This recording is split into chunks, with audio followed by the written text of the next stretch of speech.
Nigerian police, hear me and hear me clearly. Protesters are not criminals. Protesters are not criminals. This is pure wickedness. This is pure wickedness. See, children of 10, 15, 18, 12, 17. See, these are the ones that want to overthrow the government of President Tinubu. Yes, so my brother, he reached to hack them all. Those little children, now they will overthrow Tinubu's government. See the level we find ourselves. Only God will help us for that country. So my people, this Hausa man don't come out, can't give Tinubu woto. I would like you people to watch this video. Please watch it to the end.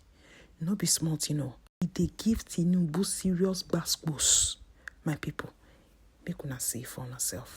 Just diving right into it, I want to get your perspective on the implications of, prosecuting minors, especially in this case where we see the End Bad Governance protesters.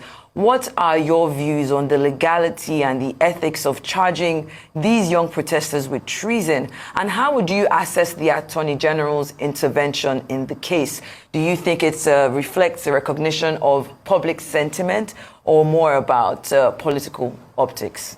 Your thoughts? Right, thank you. I wouldn't give you the legal because I'm not a lawyer. But I will talk about the ethics and the moral. These clips were sent to me from no less a place than outside the country. I didn't see them.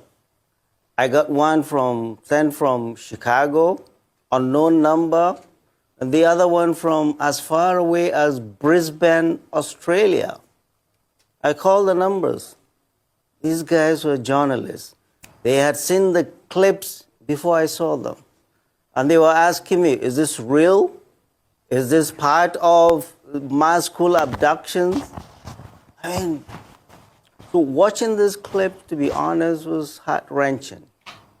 The point I bring about this foreign journalist calling me is we do not know the damage this thing has done to us in this country. The image of Nigeria and this government is dented by this. For us in the North, this is clearly reminiscent of the days when you have mass school abductions by bandits. And we bring them out in this large number. Fortunately for us, the case we saw, arraigned by the Minister of Justice to a federal court, they look much worse than what we always get from bandits. So bandits take care of children better than our government. Fellow Nigerians, these children, over 2,000 protesters were arrested during EndSARS, during this End Bad Government protest, a protest that is a legitimate right of every citizen. Many were kept without their parents knowing where they were. They were blindfolded. We are getting reports from those who were released. They were blindfolded and transported and detained in centers across the North. These children, and I had the interview of their lawyer, there are 45 minors in this collection of children that were brought to court. These children were brought from Kano, from Kaduna, from Jos, from Gombe to Abuja. What were their crimes? Alleged crimes? Treason. Trying to incite mutiny and change of government by the military, waving Russian flag, causing a regime change. These children you saw, this government is so jumpy and insecure because of what it's doing to this country. This is clearly, there's no two-way about it. This is clearly the government trying to terrorize us and terrorize the most vulnerable amongst us, our children, and decriminalizing legitimate protests in this country. President Bola Ahmed Tinubu is a beneficiary of protest and agitation in this country. And what his government is doing is clearly trying to stifle any voice. And the voices of children, The President Bola Ahmed Tinubu, he's not only our commander-in-chief, but to a nation that is signatory to treaties all over the world in protecting the rights of children. He's also the chairman of ECOWAS. What is he going to tell them? What is he going to tell them? This is a bloody blow and a huge shame to this country, that we're doing this to our children by the government.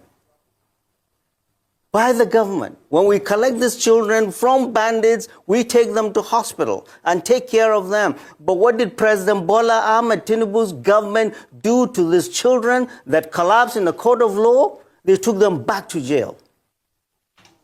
They took them back to jail. And what did the Attorney General do when he came out? Oh, the Attorney General said he's going to recall the file. Excuse me, Mr. Attorney General, there's no file to recall. What we Nigerians demand is immediate and unconditional release of all of these children. They need to be taken care of in the hospital. They need to be better nourished. All their medical issues need to be taken care of. They need to be fully compensated for the pain and suffering this government has caused them. And their parents need to be fully compensated. And full investigation must be done as to who is responsible. And the police. The Inspector General of Police must take full responsibility for this, because this dastardly act was done on his watch. We are hearing reports that police abduct children from these cities in the north, Kano, Katsina, Kaduna, Jos, and Gombe, and illegally transported them for rendition here in Abuja on known locations. Many of their parents do not know where they were. Their appearance in court was the first time they saw them. Their appearance in court was the first time they saw them. So President Bola Ahmed Tinubu, this action is clearly terrorizing our citizens with the full complicity of the security services that swore to protect us and the court that swore to uphold the law. This is unacceptable and it's not going to be accepted. The law is a noble profession and I salute, and every Nigerian should salute the efforts of the lawyers of these children who doggedly and pro bono defended these children. And without them, we would not have known this. The same breath, I am going to condemn, and every Nigerian should condemn the actions, the callous actions of the prosecuting lawyer and the prosecuting judge. The law, like medicine, is common sense. The judge should have known that these children needed medical care, not to be left laying on the floor in a court of law. Where are they? How many have died? How many are going to die? We need to have the full account of this. These children must be reunited with their families and fully compensated. And the president needs to address this nation and stop this criminality we are seeing. It's not acceptable. Okay. All right, Prof. Thank you so much, Professor Usman Yusuf. But two things from me, because I'd like you to look at the issues from two clear areas. First will be, I mean, in spite of the uproar that this has rightly generated, but first will be that, yes, minors have been paraded and the whole world is basically saying that this is not right. But what about those who are not minors there?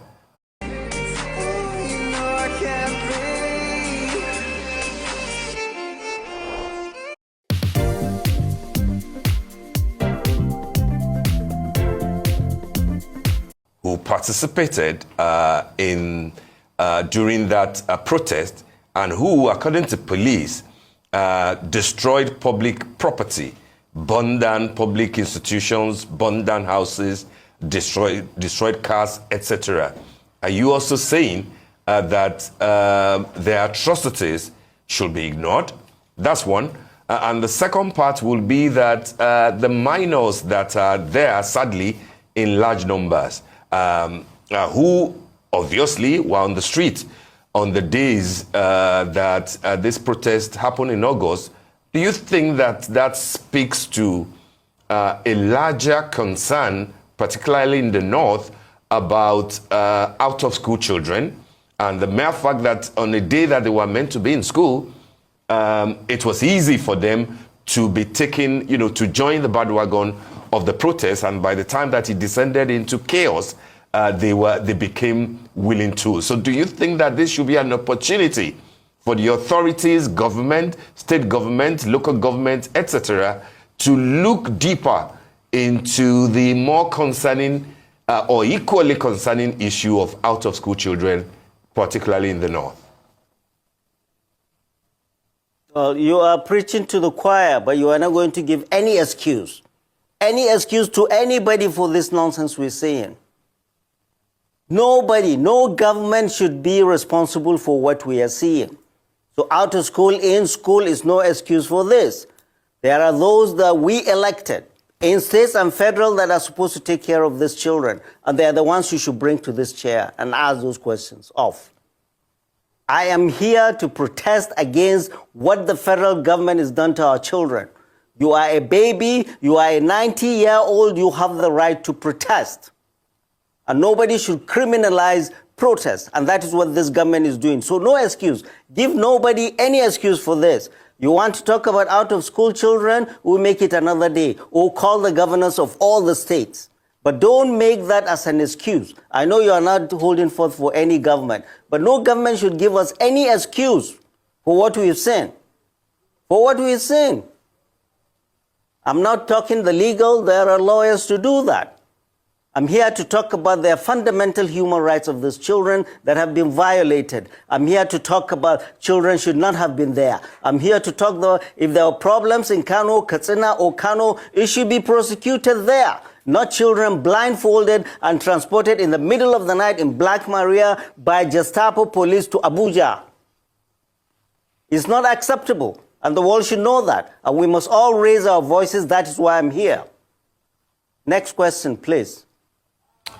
Okay, sir. Thank you for joining us this morning, Professor Usman Yusuf. Now, beyond the fact that Nigeria is a signatory to different international treaties that protect children, we do have a Child Rights Act. And the Child Rights Act also has stated that children are exempt from this type of persecution, that they have freedom to, they have certain protections that are outlined for children. Now, that is in Section 255. Now, that does not come into consideration when we talk about treason.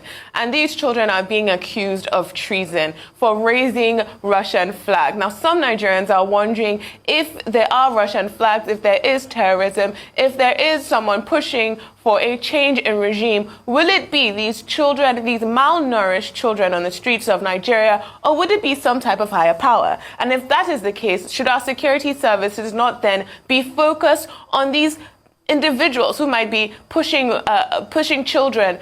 Because another question is, what would these children know about Russian interference in Africa? So I want to ask you that. But also the second issue at hand today is the VAT tax. The VAT tax bill that has been pushed back by some governors in the north, particularly because they want to change the way it is remitted or the way the VAT sharing formula. Some people argue that a lot of the products we get from the north, such as food, are tax exempt, and so it will be unfair to the north. But some people also argue that the sharing formula we have right now is unfair to the south, in that in the sharing formula has a lot of the VAT that's gotten from items sold in the south and then they're remitted to the north. So what's your take on the pushback from the northern governors in terms of that? And what's your take on these young children on the streets of Nigeria who are victims of, some of them victims of insecurity themselves, some of them possibly orphaned from the Boko Haram insurgency? What's your take on their understanding of what treason would be, or Russian influence in Africa? Right. I mean, why the children are there is the failure of government at all levels, local, federal, and state, and the failure of communities. We all went to school. Our parents were not wealthy. From the commonwealth of our people, our education was paid for. We went into the world and competed favorably because leaders of that time invested in us. That is why today, each time we raise our hands, we pray for three people.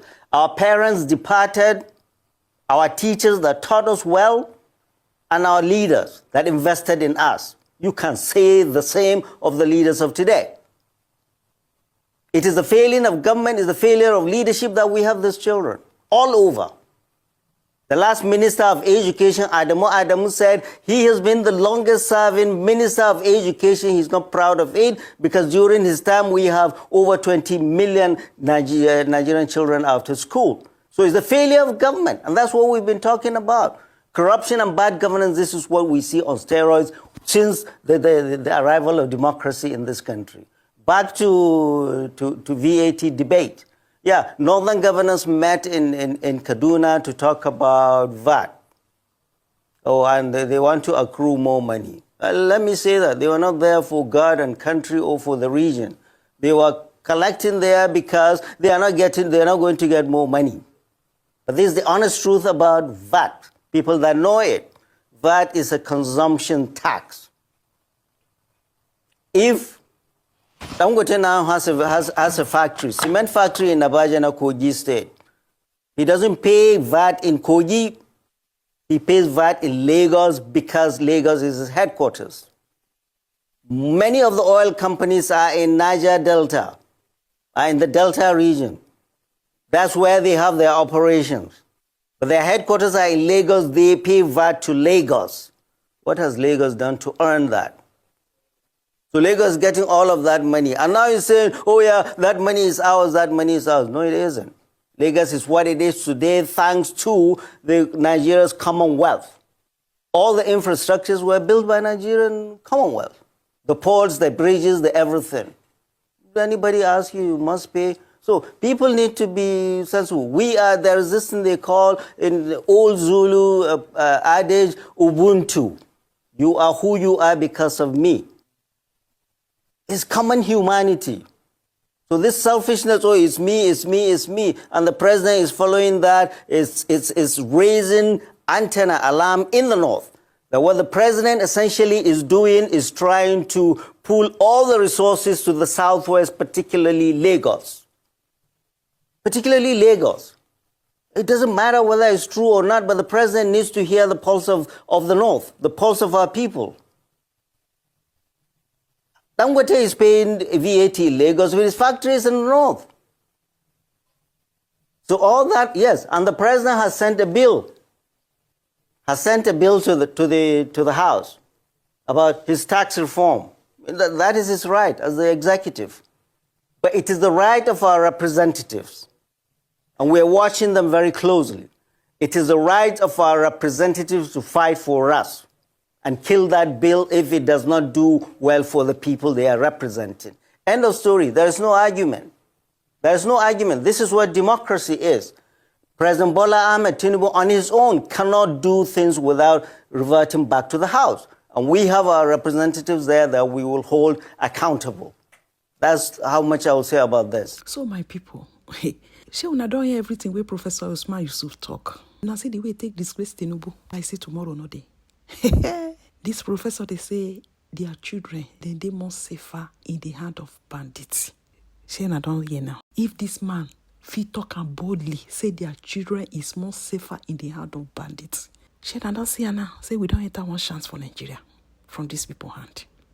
Anyways, as this professor talk now, he said they are patiently waiting for 2027.